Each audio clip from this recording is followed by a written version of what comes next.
All right, welcome back to the channel. And this video is going to be about Yordenis Ugas, Manny Pacquiao, and the winner facing Errol Spence Jr. in a 3-belt unification fight. Let's talk about that in this video.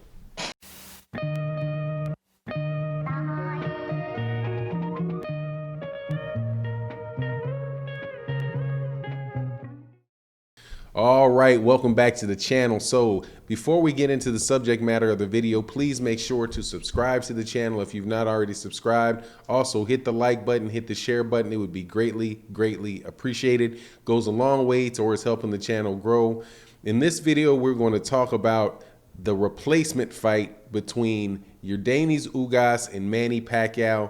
As many of you guys already know, Errol Spence Jr. was forced to withdraw from his fight with Manny Pacquiao because he suffered an injury. I'm not sure if he suffered it in training camp or where he suffered it, but he suffered not a detached retina, excuse me. He suffered a torn retina, and as a result, he's got to pull out of the fight. And Yordenis Ugas, who was going to be fighting on the undercard against Maidana, is now stepped up into the main event and is going to be fighting Manny Pacquiao for his being Yordenis Ugas's WBA super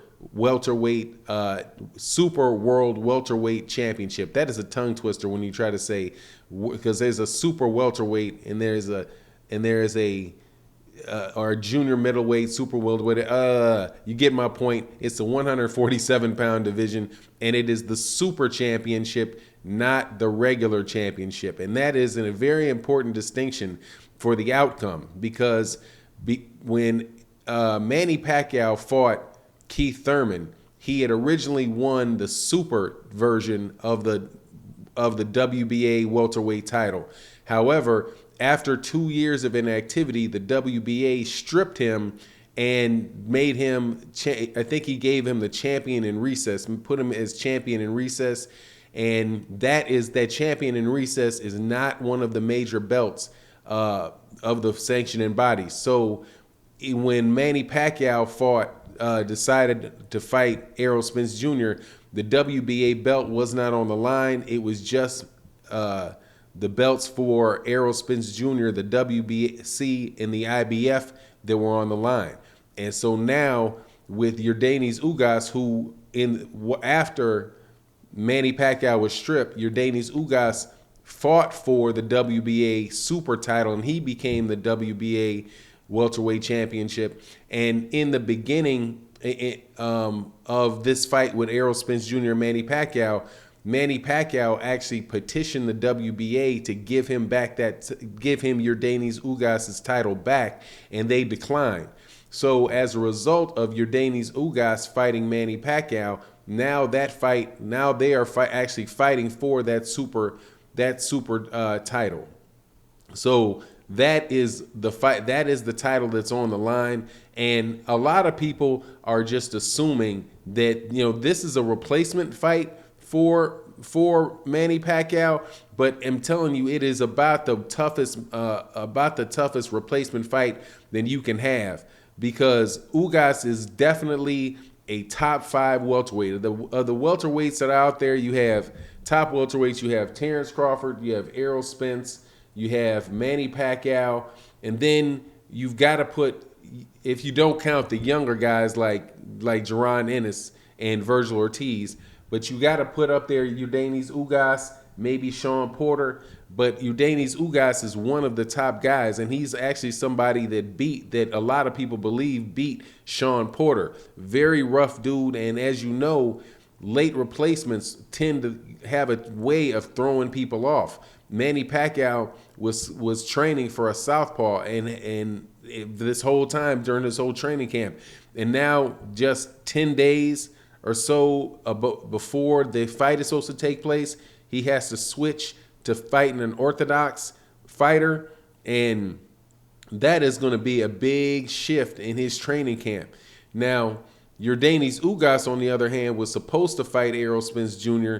and didn't get the opportunity to fight Errol Spence Jr. and that's saying that is how good of a fighter he is. He was actually, before Manny Pacquiao said that he wanted to fight Errol Spence Jr., and Errol Spence Jr. dropped out of the Yordenis Ugas fight to fight Manny Pacquiao because of the size of the fight. So, and this actually whole thing kind of makes sense, or makes like everything right in that particular regard, because Manny Pacquiao gets a chance to fight for his WBA championship that he rightfully won in a boxing ring and was stripped for. But I would say that he was stripped rightfully because he went 2 years without defending it, and you can't, if you hold on to the belt for forever, provided that there's some warning given to you, and said, hey, you got to have a fight by this date. Now, I think that's probably in the WBA rules that you have to defend your championship by a certain date. But I would think that the WBA would have at least, ordered a fight between Manny Pacquiao and give him an opportunity to say no to the fight before they stripped him. But the fight really does makes it right, in that Manny Pacquiao now has an opportunity to fight. He doesn't lose a payday.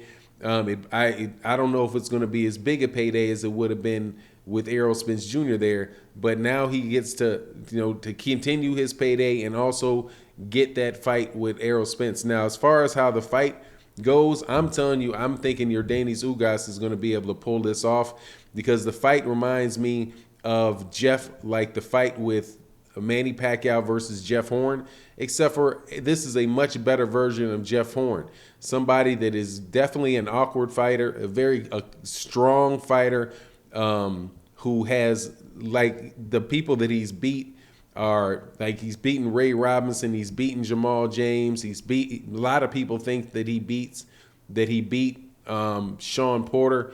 So he has a very, very good resume, and I just have the feeling that he's ready and primed and ready to come and beat Manny Pacquiao. Manny Pacquiao, no matter what people want to say, Manny Pacquiao is 42 years old. And the same way that I'm betting on the clock with Errol Spence Jr., I'm betting on the clock with Yordenis Ugas. And the fact that there may be emotional letdown for Manny Pacquiao going into this fight, and that change-up of styles going into this fight.